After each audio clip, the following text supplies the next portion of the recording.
They say all religions are the same.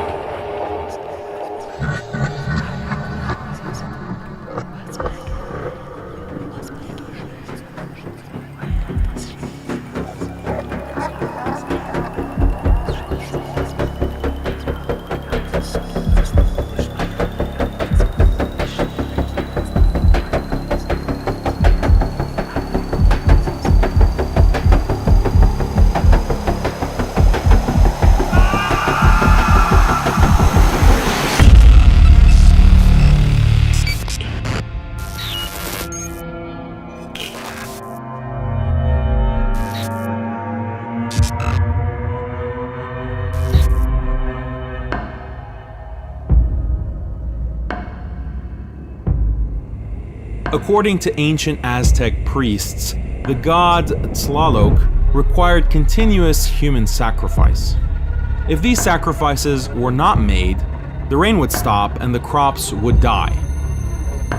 But Tlaloc especially needed child sacrifice, and it was not enough to wet the earth with the blood of children. Tlaloc also required their tears. If the sacrificial children did not cry enough, the priests would pull out their teeth or their nails to ensure maximum screams of pain before ritually sacrificing them.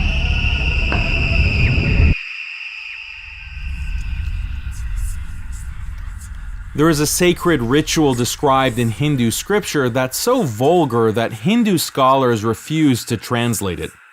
Later Western academics like Wendy Doniger have provided full translations of the Hindu sacred Veda scriptures that describe this shocking fertility ritual called the Ashvamedha.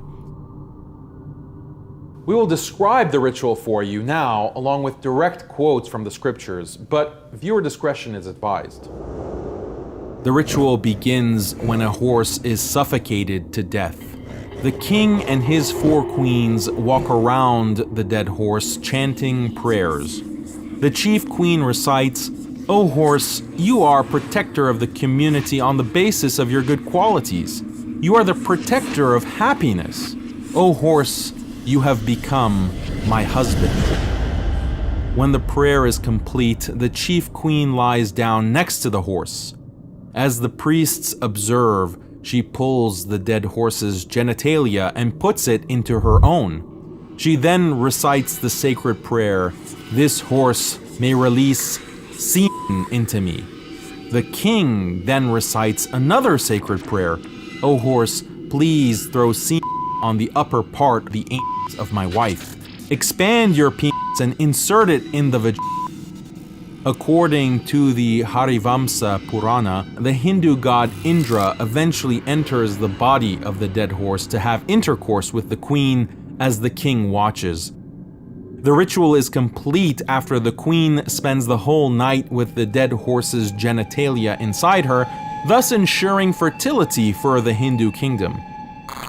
In one instance, the mother of Rama is also reported to have participated in this special ritual. You might think that this is a marginal practice in Hinduism, but many sacred Hindu temples, such as the Khajuraho temple in India, depict these acts of bestiality and group sex on their holy walls.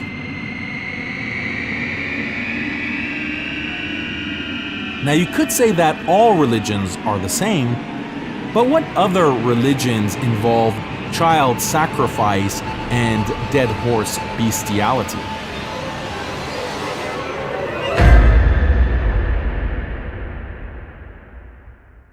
These are shocking examples, but there's a deeper underlying truth here. Religions that involve bestiality, human sacrifice, and child torture are all polytheistic. Why is polytheism conducive to these practices?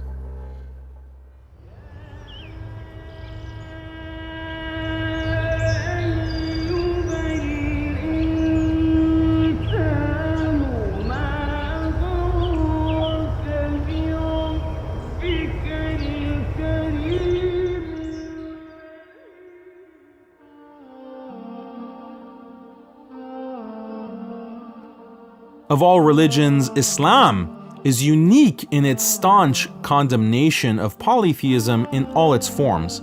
No religion takes a harder stance against polytheism. Islam teaches that the greatest injustice is polytheism or shirk, and the greatest virtue is strict monotheism or tawheed. But what is so unjust about worshiping multiple gods? And what is so morally good about strictly worshiping one God? We live in a world that has whitewashed polytheism. People think that the only difference between a monotheistic religion like Islam and polytheism is Muslims have a mosque that doesn't have idols in it, whereas Hindus, Buddhists, and pagans have temples with colorful statues. Why get so worked up about this difference? What's the big deal? If you believe in multiple gods versus believing in one all-powerful God, that has a huge impact on your psychology. Unlike the polytheist, the true monotheist, namely the Muslim, worships only one all-powerful God. This one God has created him and everything else that exists. This one God has given him the eyes he sees with, the ears he hears with, the heart pumping in his chest, and is the sole provider of literally everything he has. This understanding creates a very specific dynamic between God and the believer, a relationship built on feelings of intense love and deep gratitude. The believer is in a state of utter appreciation, knowing that whatever he is, whatever he has, whatever he'll ever reach is from one single God. When people accept that every happiness and joy they experience is from one all-loving deity, all of their appreciation is concentrated towards Him. They in turn direct all their worship exclusively to Him. This naturally produces a beautiful relationship with God, one with overwhelming love, gratitude, devotion, and obedience. The temptation is to say that this kind of love is part of every religion. That is false. It's not part of every religion. This is whitewashing polytheism. In polytheism, most deities have no role in a person's life. They're not responsible for food that you eat, air you breathe. They aren't responsible for the order of the universe that ensures the sun rises and sets. In polytheism, most gods are localized with limited power. There's a god for the sea, another god for the sky, or a small god for your specific family. These are weak gods that offer you nothing. The deities in polytheism are so weak that often they can't even feed themselves. They require sacrifices in the form of food, alcohol, or blood. This is what libations are for. In many cases, traditional polytheism involves appeasing spirit beings and literal demons. For example, you make an offering to the sea demons so they don't destroy your boat. In the theology of polytheism, you get no benefit from these gods, and the only reason you worship them is to ward off their evil. How could you love gods like this or have any gratitude towards them? You might even hate these gods. Polytheistic religions have this inherent ugliness. It's the complete opposite of monotheism.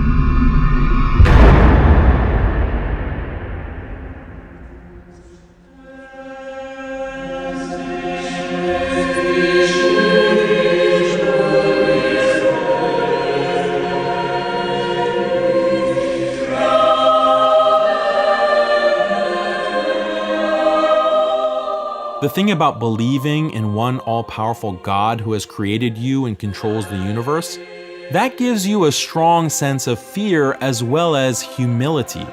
This is a natural human reaction. We all naturally fear and are humble before strong authorities who have great power to harm or benefit. This is why monotheism puts the fear of God in you. When you truly believe that God is all-powerful, you are filled with this indescribable awe of the divine. You want to submit to God in His ultimate power and bow down to His absolute authority. You're overwhelmed with a sense of submission that makes you want to dedicate yourself to that higher truth, that higher purpose in devotion to the Almighty. Again, these are emotions that can't exist in polytheism. There is no one central deity that has all power in polytheism. Rather, power is distributed among many gods, and many gods are so weak they can be controlled through bribes and magic. Gods so weak that people can even threaten them. You say to a deity, "If you don't do this for me, I will destroy your temples."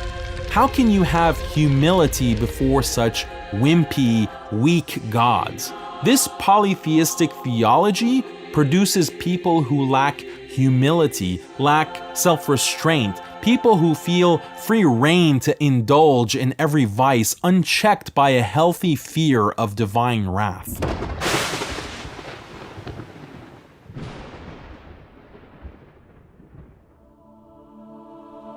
In this same vein, Judaism is a supposedly monotheistic religion, but it actually shares this aspect of polytheism. Monotheism, on the one hand, is a belief in one omnipotent God, but on the other hand, belief in one omnipotent God has consequences. If you truly believe that this one God has all power and knowledge, then this is a God that you fully submit to. It's not a God that you try to argue with, or try to challenge, or try to outsmart. But this is precisely what Judaism does. The way that Jews depict God, they celebrate the notion of debating with God, winning arguments against God, even triumphing over God. This comes from the traditional Jewish doctrine of the Torah is not in heaven, which means that rabbis have ultimate authority in determining religious laws, and even God himself cannot overrule them. In the Talmud story of the oven of Achnai, God himself states a legal position by miraculously speaking to a group of rabbis directly from heaven. But the rabbis disagree with God's position and argue that God is mistaken. By the end of the story, God admits, "My children have defeated me." In this way, in Judaism, the rabbis are ultimate lawmakers above even God. And this principle is allegedly acknowledged by God himself. According to the Talmud, God admits, "Even I must obey the decree of the rabbis."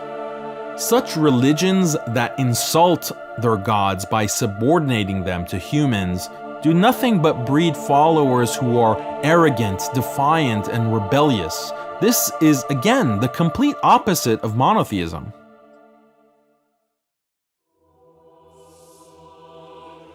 Beyond fear, love, and gratitude, monotheism produces rock-solid certainty. This is because the notion of a monotheistic God draws upon deep human intuitions. Intuitions we discussed in episode 2. All children intuitively recognize that the universe has a creator who controls the universe. These innate intuitions very much resonate with monotheism, but clash with polytheism. As psychologists acknowledge, this makes monotheism more intuitively compelling to the human mind. These intuitions are also used to rationally justify belief in one God.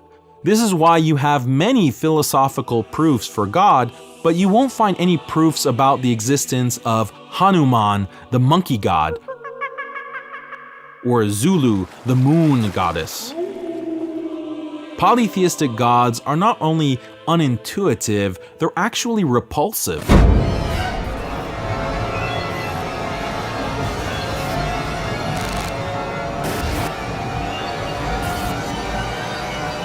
For example, according to ancient Egyptian religion, their pantheon of gods was created when the head god Atum masturbated other gods out from his peak. Polytheistic myths are chock full of nasty, bizarre, or confusing things like this, which destroys people's certainty in gods. Christianity, for example. The issue with Christianity is they have formulated this Trinitarian conception of God, which is confusing at best. To make matters worse, the Bible teaches conflicting notions of God. One notion of God depicted in the Old Testament commands believers to kill women and children and commit genocide.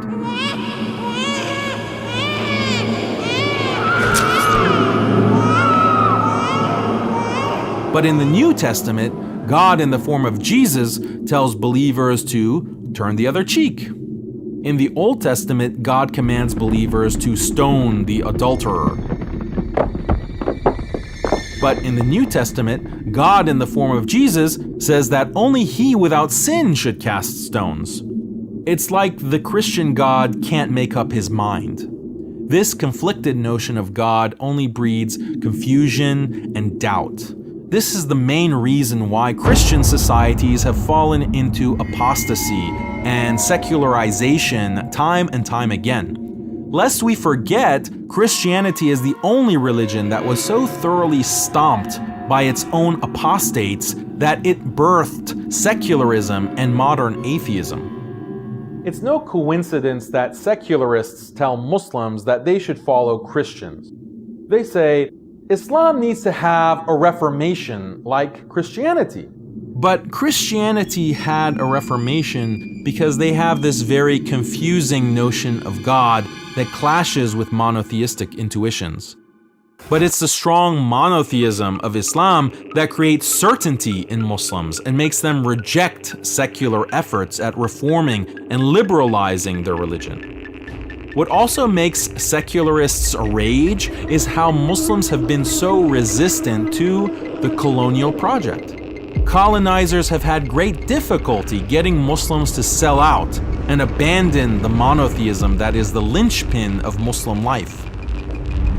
Polytheism, on the other hand, well, let's just say it's relatively easier to get people to stop believing in Brahma, the god who raped his own daughter, or Atum, the masturbating god. In a short amount of time, colonialism wiped out, assimilated, or reformed thousands of polytheistic religions throughout the world, but the unshakable faith of Muslims has been the thorn in the side of European colonial powers for over 200 years.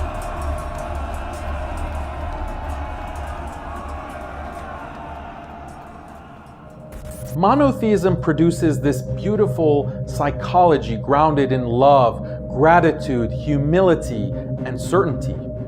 And that psychology creates societies that are more honest, more altruistic, more harmonious. These are facts cited in recent academic books like Big Gods by Professor Ara Norenzian. There are several reasons for this. First of all, monotheists are much more motivated to be moral because they fear God. If you believe God Almighty can zap you with lightning at any moment, that's going to keep you honest in your daily life. But you don't find this kind of fear in polytheism, as we already mentioned.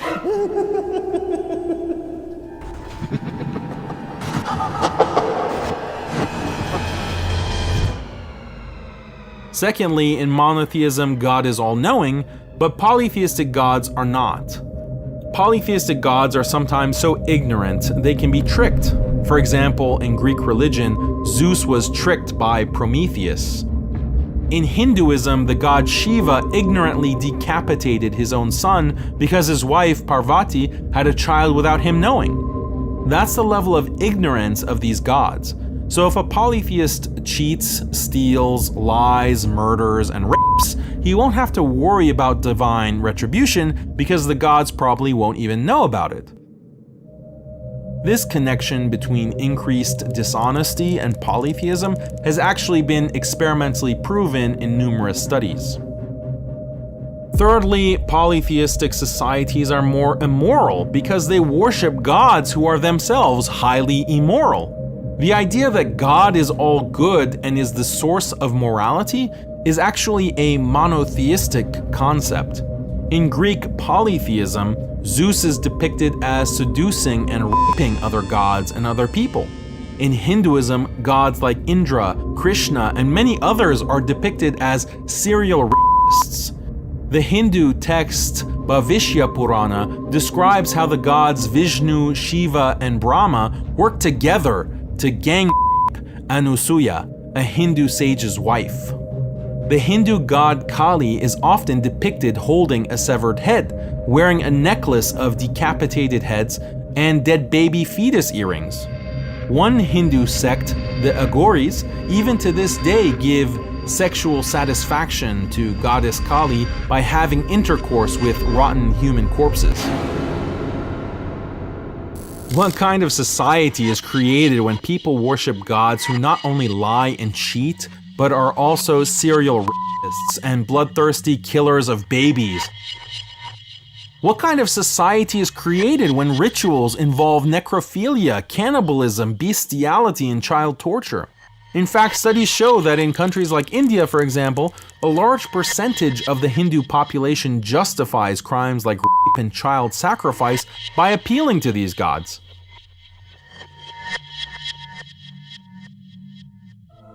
Now contrast with Muslim societies. Because Islam has Tawheed as the strong, uncompromising monotheism, Muslim societies have less fornication, less infidelity, they drink less, get addicted to drugs less, commit homicide less, commit suicide less, and generally avoid other immoral behaviors to a greater extent than both polytheist and secular societies.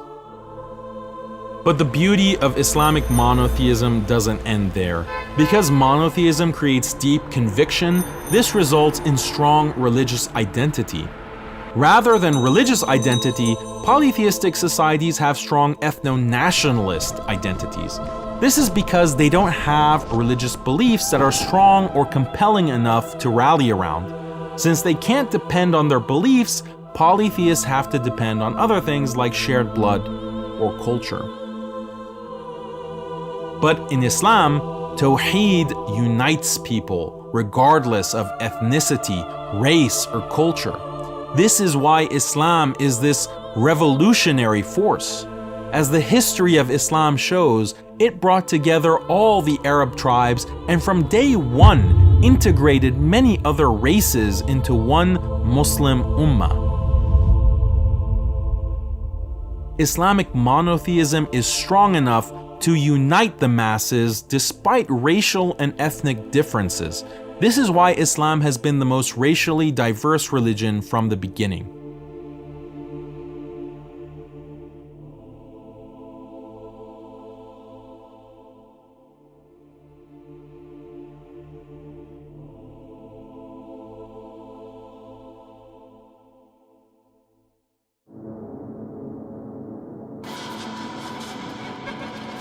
What's so incredibly dishonest about other religions when they criticize Islam is they say, sure, Muslims have strong religious identity, but that makes them engage in religious discrimination, unlike our peaceful religions.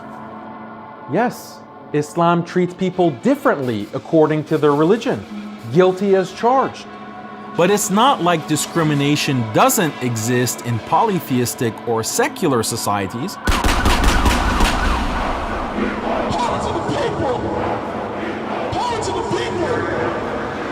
They all have boatloads of discrimination, but instead of religious discrimination, it's on the basis of race, ethnicity, or national origin. How is this supposedly better? At least with Islam, religion represents a person's deepest beliefs, and it's something freely chosen.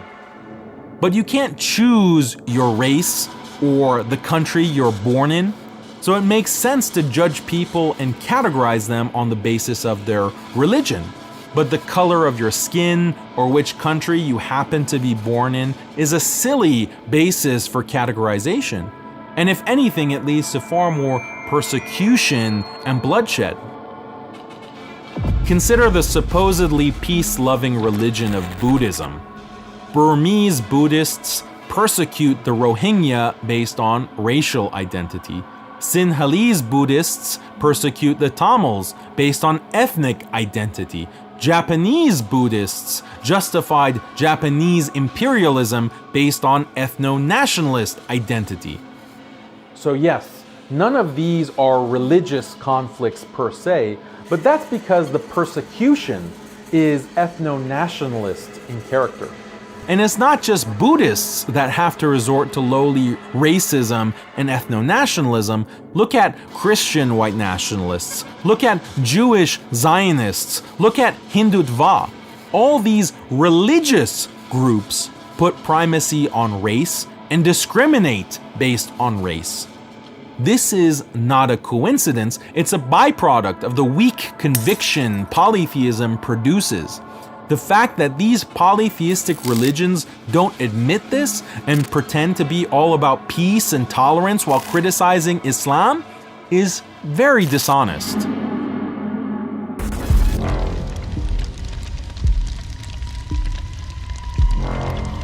It's not surprising that all these polytheistic religions come together to criticize Islam. Just look online. You see Christians obsessed with Islam, Jewish Zionists obsessed with Islam, Buddhist nationalists, Hindutva, and even atheists. They're all seething about Islam. You hardly see a Christian debunking Buddhist scripture or a Hindu deconstructing Jewish theology. Why are they all focused on Islam?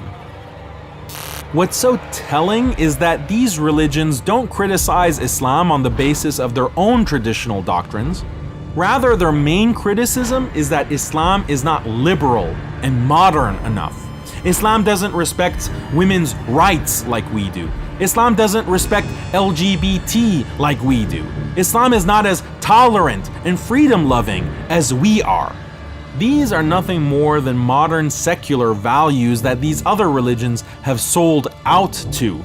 Liberal modernity is their true religion, and it just comes in a Christian, Jewish, Hindu, or Buddhist flavor.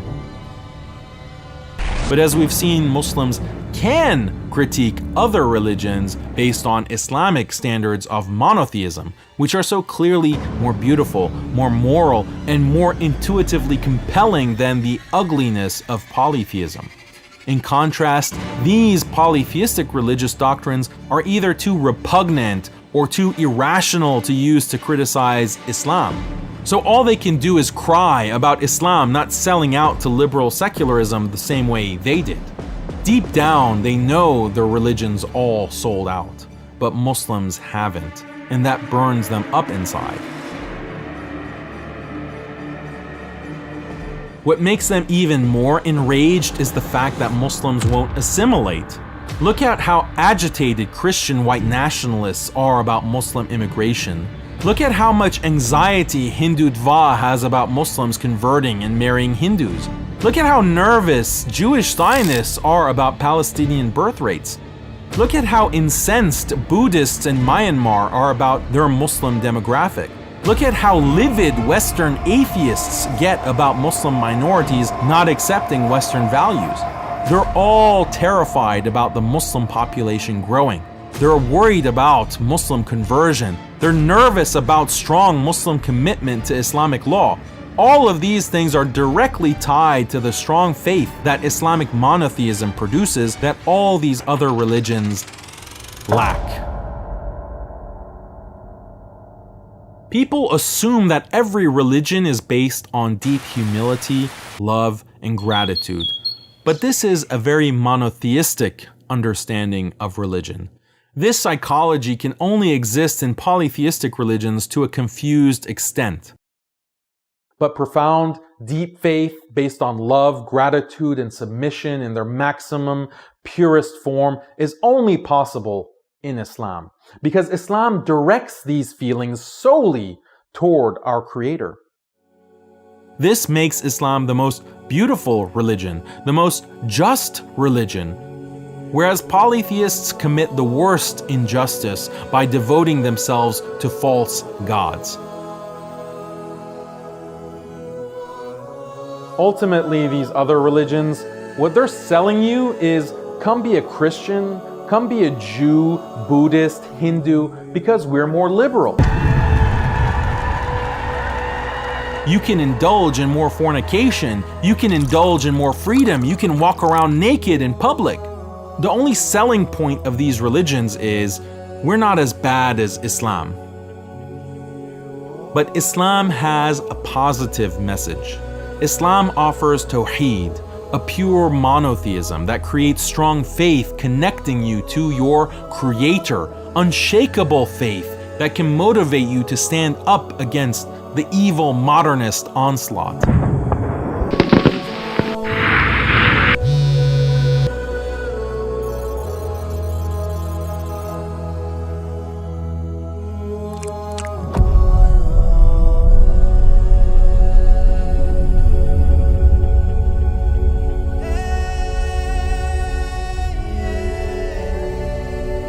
These are Islam's values, and these are the values that should guide human life. These are the values that allow Muslims to resist colonization, to resist secularization, to resist assimilation, and to resist the transhumanist liberalization agenda that threatens to destroy all mankind.